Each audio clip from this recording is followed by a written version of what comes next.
दिने मु जाइली गोटे पार्क को बुलवाई हठात किना देखला बेलू पार्क से बंद अच्छे से दिन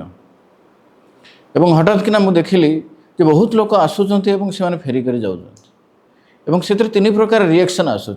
बहुत लोग आसिकी जो पार्क कहीं बंद अच्छी बोले विरक्त होती रागु था किसी लोग आसुता से मन दुख कर जाऊँ ए हे आज पार्कटा बंद अच्छे एवं आउ किसी लोग था जो संख्या बहुत कम से माने किंतु से जो पार्क बंद अच्छी से जगार से माने एंजॉय कर छुआ मान को आनी छुआ मैंने से ही खेलुँच से विभिन्न प्रकार स्नैक्स खाऊँ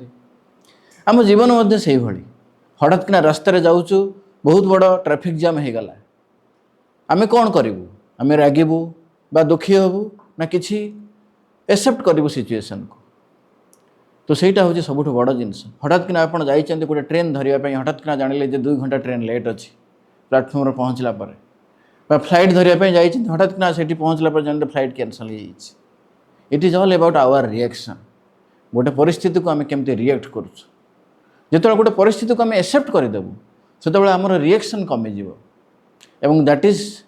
जोटा कि आमर गोटे सुंदर स्वास्थ्यपाई आमपाई बहुत जरूरी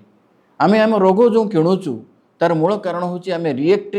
आमर reaction to the external environment और एक्सटर्नल सिचुएशन तेणु से आपण जीरो रिएक्शन गोटे प्रैक्टिस करूँ जे any situation I will react normal I will accept the situation जहाँ भी परिस्थिति मुझे ग्रहण करी ताहले देखिए निश्चित भाव में आपणकर स्वास्थ्य भी उन्नति हो जीवन भी उन्नति हो। धन्यवाद।